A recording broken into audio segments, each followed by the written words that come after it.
Kutub Selatan atau Antartika adalah wilayah paling selatan di planet Bumi. Tempat ini dikenal sebagai salah satu lingkungan paling ekstrim yang pernah ada. Hampir seluruh permukaannya tertutup oleh lapisan es tebal yang telah terbentuk selama jutaan tahun. Es di Antartika menyimpan sekitar 70% cadangan air tawar dunia, menjadikannya wilayah yang sangat penting bagi keseimbangan iklim global. Suhu di Kutub Selatan bisa mencapai minus 60 derajat Celcius pada musim dingin. Angin yang bertiup dapat mencapai kecepatan lebih dari 300 km per jam. Selama beberapa bulan dalam setahun, wilayah ini mengalami malam tanpa matahari, sementara pada bulan lainnya, matahari tidak pernah benar-benar terbenam. Bagi manusia, Antartika adalah tempat yang hampir mustahil untuk ditinggali secara permanen. Namun bagi sejumlah makhluk hidup tertentu, wilayah ini justru menjadi rumah yang telah mereka huni dan sesuaikan selama ribuan, bahkan jutaan tahun. Meskipun daratannya tampak sepi dan membeku, kehidupan di Kutub Selatan sebenarnya berpusat di lautan sekitarnya. Samudra Antartika menjadi sumber kehidupan utama, menyediakan makanan berlimpah bagi berbagai spesies laut. Dari plankton mikroskopis hingga predator terbesar di lautan, semuanya saling terhubung dalam satu ekosistem yang rapuh namun luar biasa. Mari kita mulai perjalanan ini dengan mengenal makhluk paling ikonik dari Antartika, yaitu penguin. Penguin adalah burung unik yang tidak bisa terbang, tetapi sangat ahli berenang. Di dunia, terdapat lebih dari 18 spesies penguin dan beberapa di antaranya hidup di wilayah Antartika. Spesies paling terkenal adalah penguin kaisar, diikuti oleh penguin Adelie, penguin chinstrap, dan penguin gentoo. Penguin kaisar adalah penguin terbesar di dunia. Tingginya dapat mencapai lebih dari 1 meter dengan berat hingga 40 kg. Mereka hidup dan berkembang biak di lingkungan paling dingin yang pernah ditempati oleh hewan berdarah panas. Tubuh penguin kaisar dirancang sempurna untuk bertahan hidup di suhu ekstrim. Bulu mereka sangat rapat dan tahan air, membentuk lapisan pelindung yang mencegah panas tubuh keluar. Di bawah kulitnya, terdapat lapisan lemak tebal yang berfungsi sebagai isolasi tambahan. Sayap penguin telah berevolusi menjadi sirip yang kuat, memungkinkan mereka berenang dengan kecepatan tinggi di bawah air. Di dalam laut, penguin jauh lebih lincah dibandingkan di darat. Mereka mampu menyelam hingga kedalaman ratusan meter untuk mencari ikan, cumi-cumi, dan krill sebagai makanan utama. Salah satu perilaku paling menakjubkan dari penguin kaisar adalah cara mereka berkembang biak.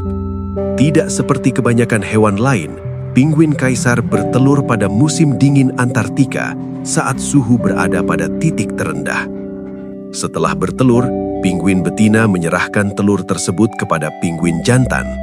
Telur diletakkan di atas kaki jantan dan ditutupi oleh lipatan kulit khusus agar tetap hangat.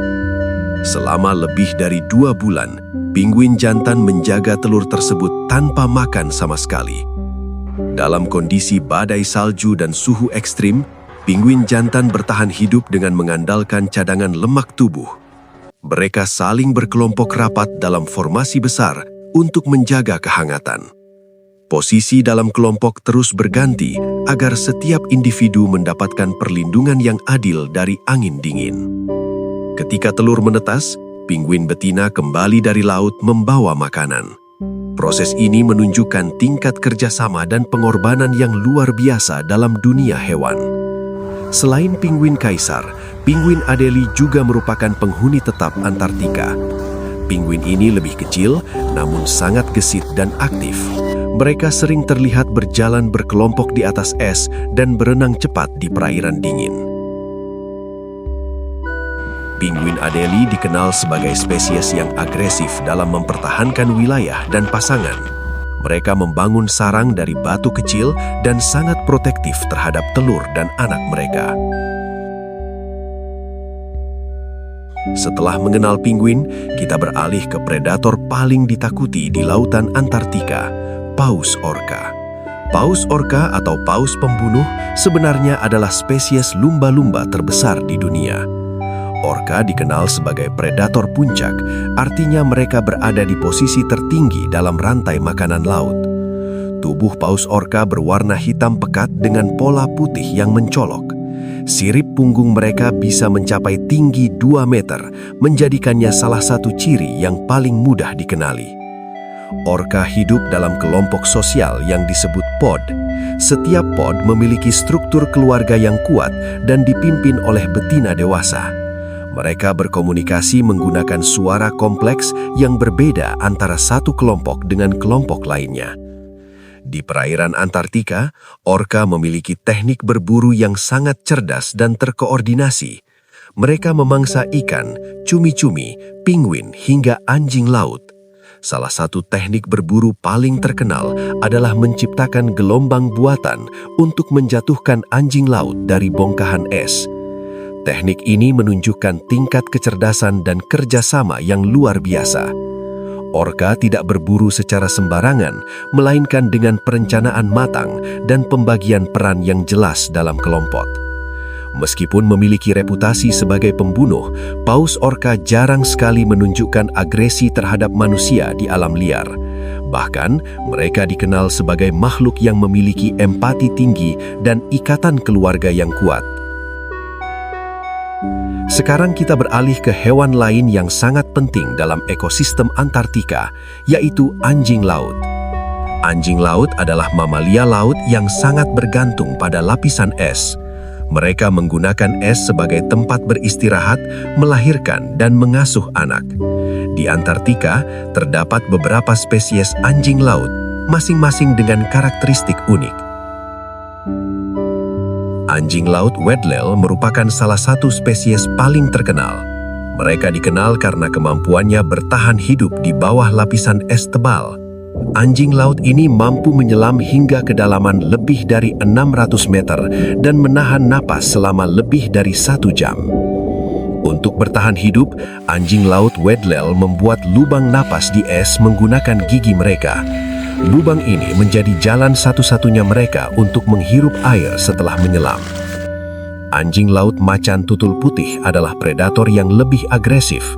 Mereka memiliki rahang kuat dan gigi tajam, memungkinkan mereka memangsa penguin dan anjing laut yang lebih kecil. Anjing laut ini dikenal sebagai pemburu soliter yang sangat efektif. Sementara itu, anjing laut crab eater meskipun namanya demikian, justru lebih banyak makan krill dibandingkan kepiting. Mereka memiliki gigi khusus yang berfungsi sebagai penyaring untuk menangkap krill dalam jumlah besar. Semua anjing laut memiliki lapisan lemak tebal yang berfungsi sebagai isolasi panas dan cadangan energi. Lemak ini juga membantu mereka tetap mengapung di air dingin. Selain hewan-hewan besar, kehidupan di Antartika juga bergantung pada makhluk kecil bernama krill. Krill adalah hewan mirip udang kecil yang hidup dalam jumlah sangat besar. Mereka menjadi sumber makanan utama bagi penguin, anjing laut, paus, dan ikan. Tanpa krill, seluruh ekosistem Antartika akan runtuh. Keberadaan mereka sangat bergantung pada es laut karena alga yang tumbuh di bawah es menjadi makanan utama krill. Namun, ekosistem yang tampak kuat ini sebenarnya sangat rapuh. Perubahan iklim global menyebabkan suhu laut meningkat dan es laut mencair lebih cepat dari sebelumnya. Ini mengancam habitat krill dan secara tidak langsung mempengaruhi seluruh rantai makanan. Mencairnya es juga berdampak pada tempat berkembang biak penguin dan anjing laut. Tanpa es yang stabil, mereka kesulitan membesarkan anak dan melindungi diri dari predator. Antartika bukanlah hanya wilayah es yang jauh dari kehidupan manusia. Ia adalah bagian penting dari sistem bumi yang mengatur suhu global dan arus laut dunia. Apa yang terjadi di Kutub Selatan akan berdampak pada seluruh planet. Melalui kisah penguin yang setia menjaga telur, paus orca yang cerdas dan sosial, serta anjing laut yang tangguh di bawah es, kita belajar bahwa kehidupan selalu menemukan cara untuk bertahan, bahkan di tempat paling ekstrim sekalipun. Kutub Selatan adalah pengingat bahwa alam memiliki keindahan yang luar biasa, namun juga sangat rentan terhadap perubahan. Dengan memahami dan menghargai kehidupan di Antartika, kita diingatkan akan tanggung jawab kita untuk menjaga keseimbangan alam demi masa depan bumi.